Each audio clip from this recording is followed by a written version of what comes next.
Madam Chair, Vice Chair, members of the committee, thank you for allowing me to speak here today. I've listened to a lot of stuff here, and I think there's some points I'd like to make. Number one, this will not end abortion. This is to end one particularly heinous application of that practice. As I listen to this and I hear all these stories, and I guess the stories are necessary, I don't know. You know, I know that my mother in 1960 was told by competent medical authority that my little brother had no head, and that she needed to abort that baby because he had no head. Now, in the ensuing years, we've often questioned whether he had any judgment. But he indeed was born and has lived a very fruitful life. My own kind of personal, my second wife had an abortion when she was 16, pretty much forced on her by her mother, because her mother felt that remaining viable for the cheerleading team was far more important than the life of her grandchild. Later on, she married and had children, and every moment of joy with the children who were alive was tainted, and to the point that it developed into serious problems for her. Her entire life became tainted. Every cry of joy from a child, while momentarily she might have shared, very quickly turned into a stab in her heart, from which I don't think she's ever recovered. The other thing we need to keep in mind here, we've heard time after time after time about what a hard decision it is to kill your children. And I agree, it probably is. But I got a 15-year-old granddaughter, and if anybody's got one, they're going to know what I'm saying here. I tell her about 3 times a day, it ain't all about you. And you know what? Your decision may be hard to kill that child, but it's a whole lot harder on the child.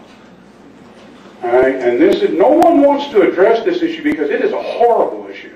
This nation has been traumatized in the last few weeks by these vivid images of mindless, senseless violence coming out of the Mideast. We have heard about children being beheaded. We have heard all of these horrible things, and unfortunately, we have actually seen this. In my opinion, what this bill seeks to ban is something just as mindless, just as cruel, just as incredibly barbaric. Every civilized people in the world, regardless of their religion or no religion at all, loves life and goes out of their way to protect innocent life more than anything else.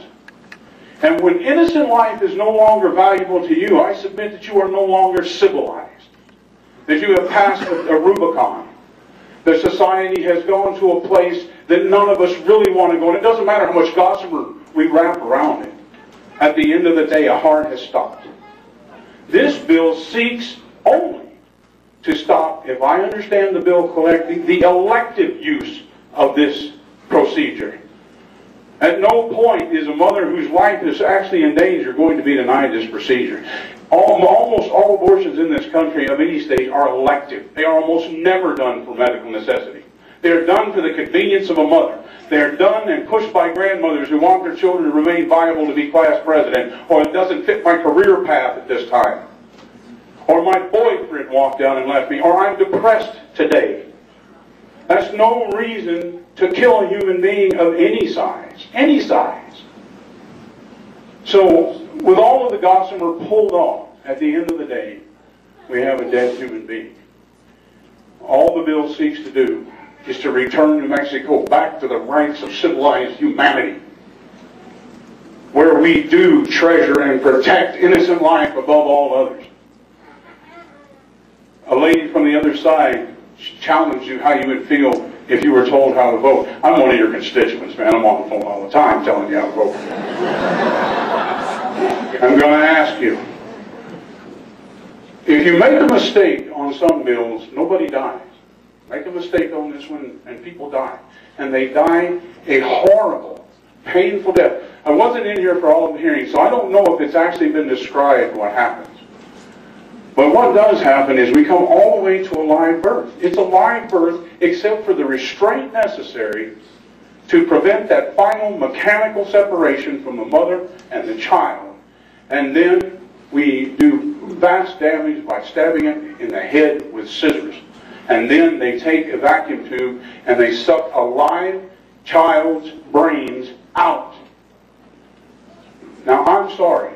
It makes me sick. I'm sorry that you have to have that picture in your mind. But that is reality. And if nothing else, in an American judicial body, or legislative body, we should be dealing with reality. My name is Bob Wright. I'm from the great city of Eunice down in Lee County. Thank you. Thank you, sir. My name is Adriana McDonald. I'm from Farmington. I'm the president of the Students for Life Club that I started at my high school. My generation, future doctors, nurses, and politicians do not support late-term abortion. National polls and the community we do in our community, or the work we do in our community, such as my club is currently collecting signatures, prove this.